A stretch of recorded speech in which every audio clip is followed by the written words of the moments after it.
Well, we're going to jump right into the rules of the UFL. Now, one of the main things that make the league different is there is a 4-rush count. So once there's no 5-rush count, once you hear the ref say 4 rush, then the ball giver is coming. So you got 4 seconds to release the ball before the ball giver is coming after you. And the thing about it is, not only after 4 rush does the ball giver is able to come, anybody on that team, they can send their whole team if they want. Their whole defense can rush in after 4 rush. There's no holds barred after that. So you don't have to, do anything special. The giver can also drop it to coverage on 4 rush. So he can go anywhere in the field. Pretty much anything goes when after 4 rush. A bunch of guys can rush in, or the ball giver can drop back more than 5 yards. We're going to jump into let you know about the blitz. A very important rule as we take you to the screen. As you can see here, this is the formation that the defense is running. And right here, you look at this guy right here. He's going to be the blitzer. Now, the blitzer is allowed to go anywhere on the field, blitz any part of the field he wants. He does not have to be 5 yards out. He does not have to do that. All he has to do is wait until he hears the hike, and then he can go in. He does not have to yell out blitz. And the thing, and another thing is, it does not have to be this particular person in this position. It can be any player on the defense besides the giver. The giver is the only player that cannot blitz during that down. The ball giver still has to wait till 4 rush in order for him to be able to rush in. But any one person on that defense, other than the ball giver, can blitz in at least once. And remember, it's only one guy that's allowed to blitz. So anybody other than the ball giver, as you see here, can blitz in, but only that one guy. If you watch here, you see the ball giver is continually waiting until the 4 rush count. As the ref hit 4 rush, that's when you're going to see the ball giver be able to go after the quarterback. That is very important to know in the league, because any penalty you get while you're blitzing, any defensive penalty you get while you're blitzing, you lose the blitz. Yes, and not only that, if you get a penalty on defense, that is a free play for the offense. So when you give up anything, when you make any type of mistake, somebody rushes in when it's not a blitz, anything like that, that is a free play for the offense. They have the opportunity to take a risk and make something big happen. So you got to be careful with how you get these penalties. The ref will let you know if the blitz is live or if the blitz is dead. But the defensive captain must ask him after he pronounces it and let the guys know in the next series, you must ask him. He's not going to keep jumping up. Certain refs are different. Some guys won't say it. So that's very important to know, is the blitz rule. That's very different in this league. And the thing about it is there's a couple of other things that pertains to the blitz rule that people got to understand. You cannot blitz. The defense cannot blitz when the opposing offense is within 5 yards 5 or of less, the end zone. Right, 5 or less in the opposite team's territory. So if I'm driving down the field and I'm in Ghost's red zone and I'm within the 5-yard line, the defense cannot blitz. The blitz will be dead. But the offense cannot run the ball. There is no running. Any run of any kind is eliminated. If you run on that play, it will be a 5-yard penalty and a loss of down. Yes. So in order to avoid that type of penalty, anything like that, the quarterback or whoever has the ball at the time has to scramble. A pass has to be made after they get within the 5-yard line. So they have to pass. They cannot run during that. And when they're in that position, they have to at least scramble. They can't run it in the end zone. They can't reach the ball into the end zone. If they're within 2 yards, they have to pass the ball. They cannot run the ball in the end zone. If the quarterback is blitzed, he can run right away. He does not have to wait on 4 rush. If he's not blitzed, he can run on 4 rush. If the giver is hit, and that's it. Either on 4 rush or if the giver is hit. Yes. If they run across the middle, if the receiver runs a route across the middle, that is nothing. Yes. There is no flag. There's no offsides. The defender cannot rush in. Only way the defender rushes in after the quarterback is if it's a 4 rush count or if he's hit the middle. The ref will stop counting to let you know that the giver was hit, and then the giver could go in. So if you hit his ref, stop counting, run. Yeah. And pretty much the play is open. Anybody can rush in once the ball giver's hit. There's no need to wait for a blitz or a 4 rush count. The count is dead, so anybody can rush in at that point. There's no holds barred. But that is all within, when you're not within the 5-yard line. The quarterback can run. If you're within the 5-yard line, the quarterback has to scramble. there is no crackbacks. If the receiver goes out running a play, he must come back to reestablish himself in front of the giver. So if Ghost is the giver and I run around and I go out and I come back, I have to reestablish myself, eye contact, in order for me to block him. Yes. Got that? You cannot crack back, hit him from behind. And I'm going to show you an example of a crackback. This player here goes out as a receiver. At the last second, he comes to the side of the ball giver and hits him from the side without the ball giver having any type of defense or anything, not being aware that he's there. That is the crackback. That is a personal foul. That is a yards. definite flag. Possibly you cannot ejection. do that. Yes. So you got to establish eye contact with the ball giver so that he can know that you are an established blocker. Other than that, he has to establish himself. Onside kicks. The ball is dead on the kickoff outside of 4 minutes. It's an 18-minute clock.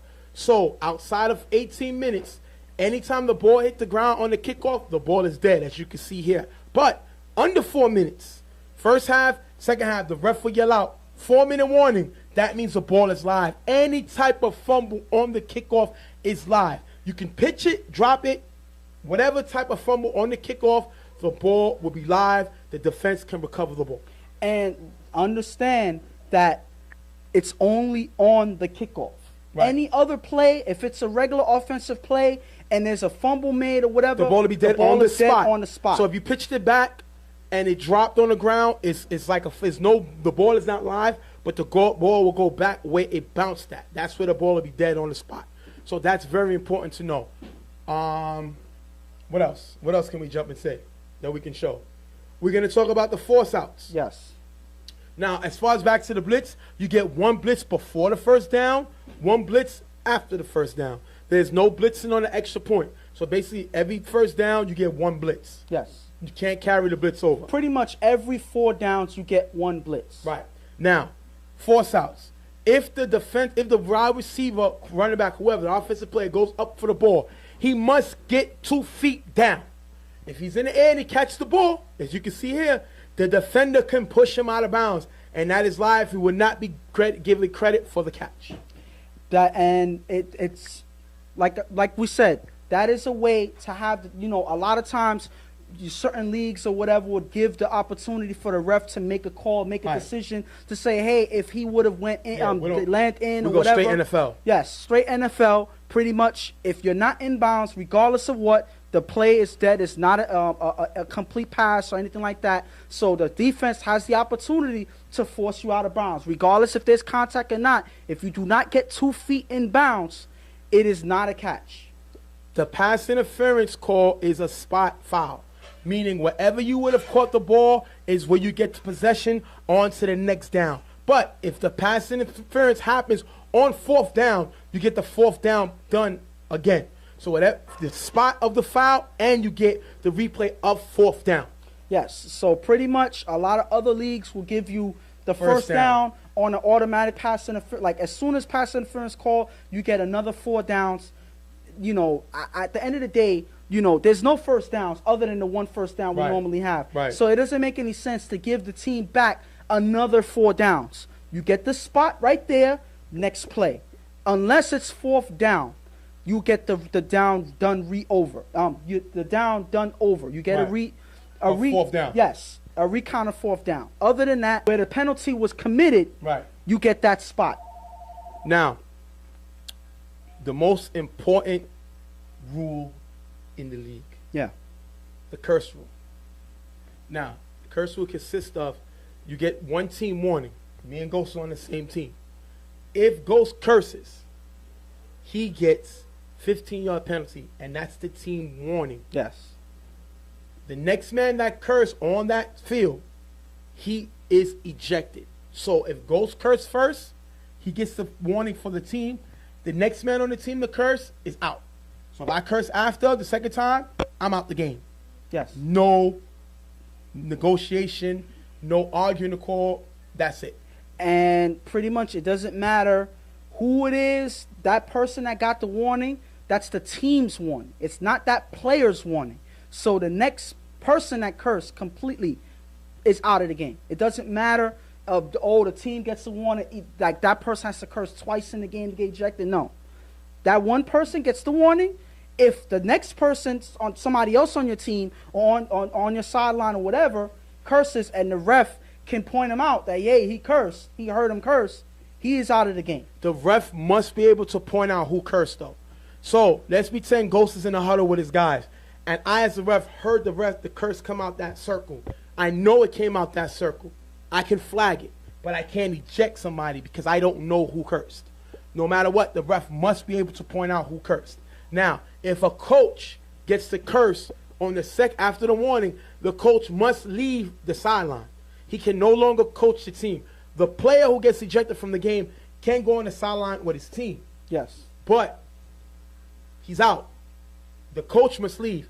If you get a second cursing after you cursed the first time, you must leave the sideline. Yes. So if Ghost is already ejected and then he cursed again on the sideline, he must leave the sideline, and it's another penalty. Yes. So again, the coach is a different story altogether because he is already on the sideline. He is not a player. So if he gets thrown out, he is pretty much off of that team sideline. He can no longer help. He can no longer be involved. So he has to be a bystander away from that sideline for the rest of the game. Other than that, the player will be out, but he can still remain on the sideline. You must, if there's a 10-game season, you must play 5 games. You must play half the season. Now, you must play one of the first 3 games. If your player comes in the 4th game, he is not eligible to play. He must be at one of the first 3 games. Now, if you're injured and you came to the game, you do not have to step on the field one play. You already will be given credit. Any forfeits, the player will get credit for being there. Again, you must be at one of the first 3 games. After you're at one of the first 3 games, you can play in any other game. It doesn't have to be 5 games in a row as long as you make 5 games.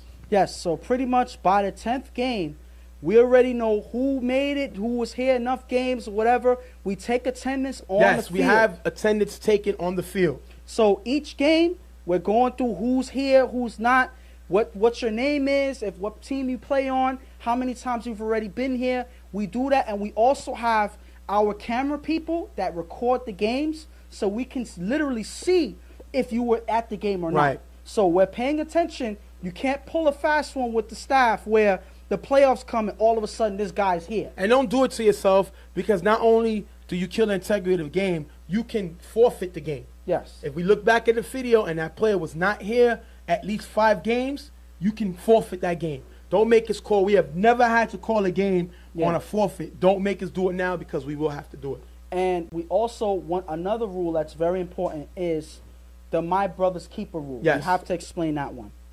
Any player, let's pretend I'm playing against Ghost, right? I start a fight. I basically instigate a fight. Now, if I throw a punch at Ghost, I'm automatically suspended for the year. Now, we will never promote fighting, but you must defend yourself and must protect yourself. So whatever means you take as far as that goes, we're not going to even get into that. Now, once the receiving guy of the end of the fight swings, he's out. He's out of the game automatically. No exceptions. He's out. But depending on the severity of the fight is determined on how the receiver got the suspension. He may not be out no games because he didn't start the fight. It all depends on the situation. Now, as far as the instigator is not only suspending, but the reason the my player rule goes is the best player on the team determined by the league is suspended 1 game. Could be more depending on the severity of the fight. So if I'm fighting Ghost and everybody's trying to break it up and they break it up and then I go to fight Ghost again, that's longer term suspension for your best player. Because what happens is a lot of teams will go and one of the guys that doesn't really play or a special team will instigate a fight, and now they lose a player who wasn't really playing anyway. Yeah. So it was my brother's keeper because you are your brother's keeper. You are basically risking your star player's season based on your actions. That's why it's called My Brother's Keeper. And the main that's one reason, and the other reason is it's us keeping each other out of trouble, out of getting somebody out of into harm's a way, fight, yeah. out of harm's way. Listen, everybody has jobs, everybody has families to go home to. Nobody needs to be coming to the field, coming to play football, and now we're fighting. That's not the point of coming out on the field at all. So this is the way to keep our teammates out of trouble. Now, I'm the Cadell of the league. You know, I'm also the host of Real Tough Talk, but we're talking about the commissioner. I'm the commissioner of the league.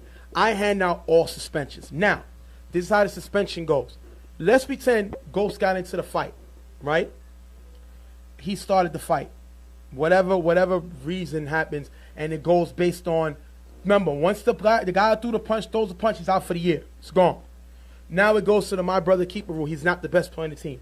Ghost is the guy that we're talking about now as far as the best player on the team. I'm on his team. I started the fight, but he's the best player. Yeah. Now, the commissioner will determine how many games Ghost get.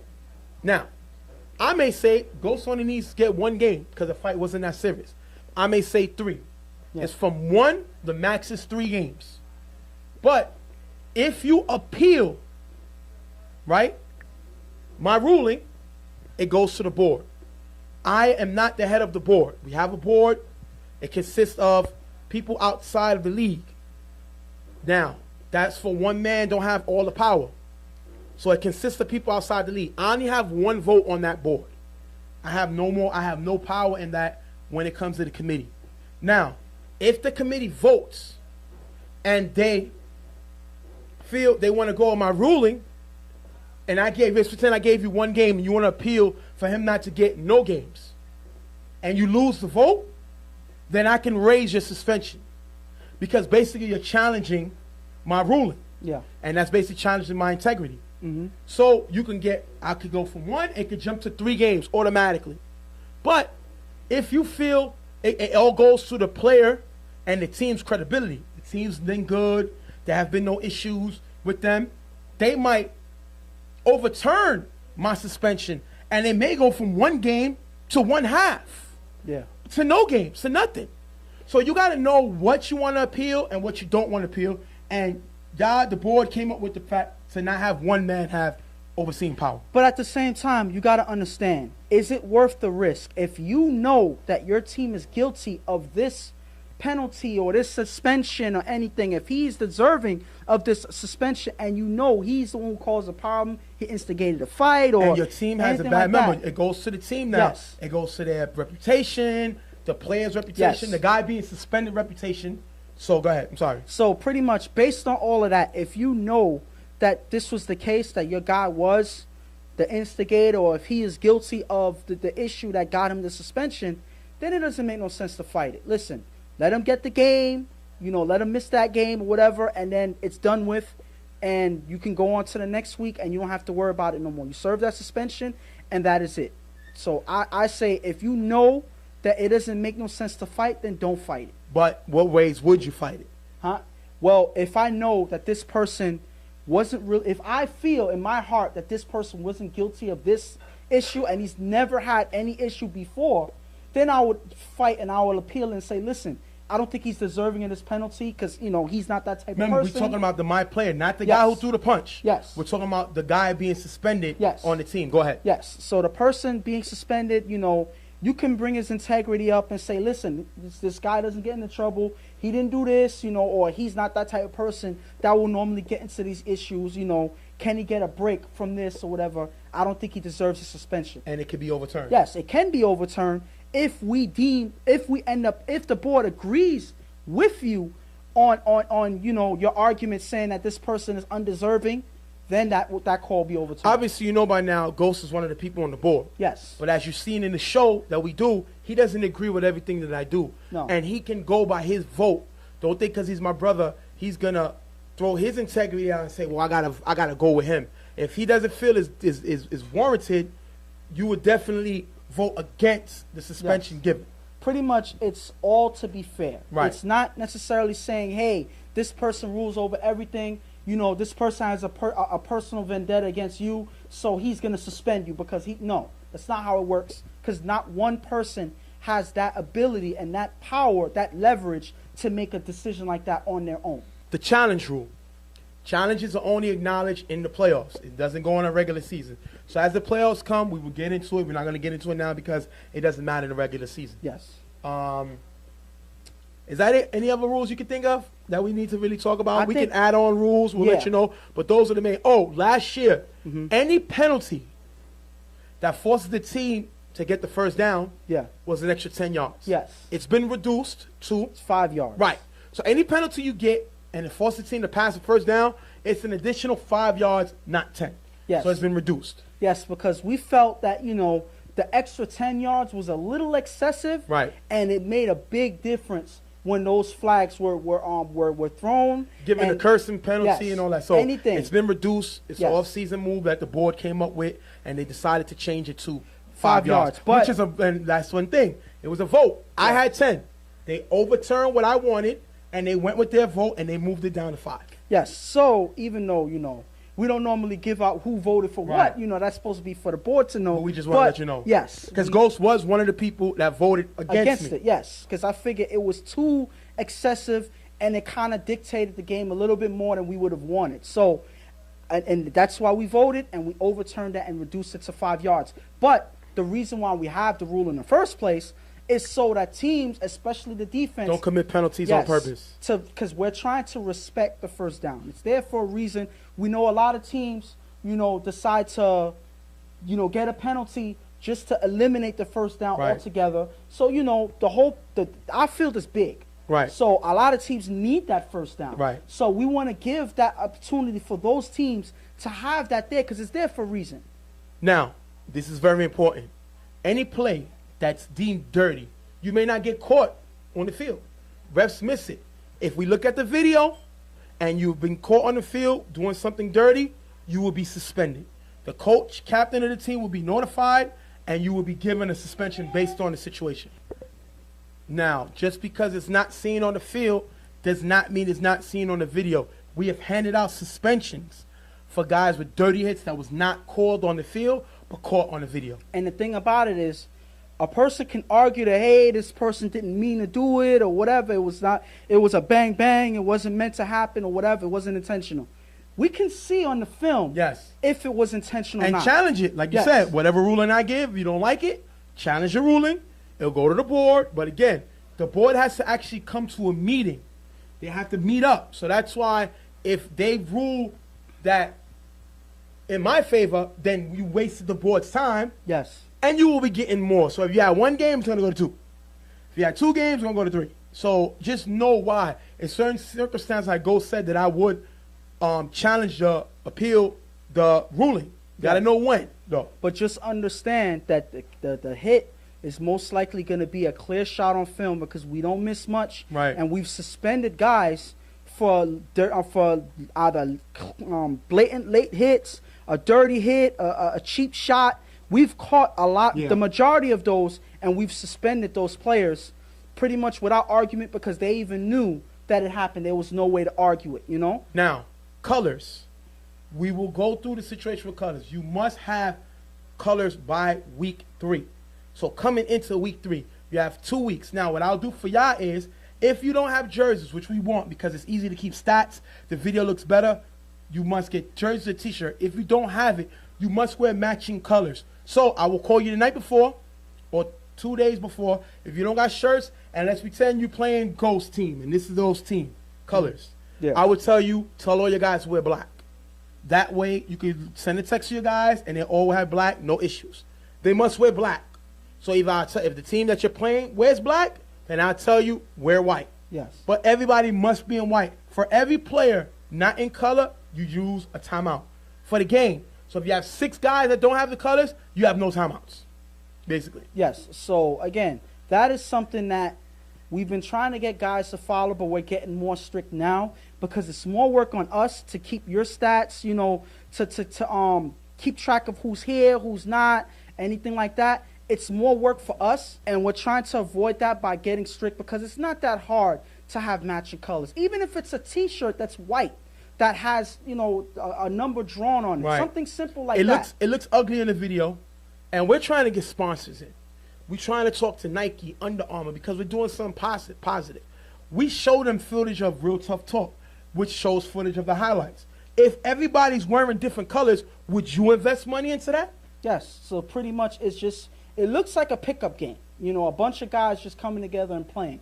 We're trying to show our organization how strict we are and how organized we are on the field. And that way, we will be able to get people to invest more in, and that'll mean more perks for you guys. And this is our craft. So at the end of the day, if you love what you do and you're out here to ball out, let's look the part. We're not just some hood guys in a prison type guys. We're men. You know what I mean? We're men. We respect our craft. We respect the game, because if we didn't, we wouldn't be out here risking injury. So that's something to talk about. Now,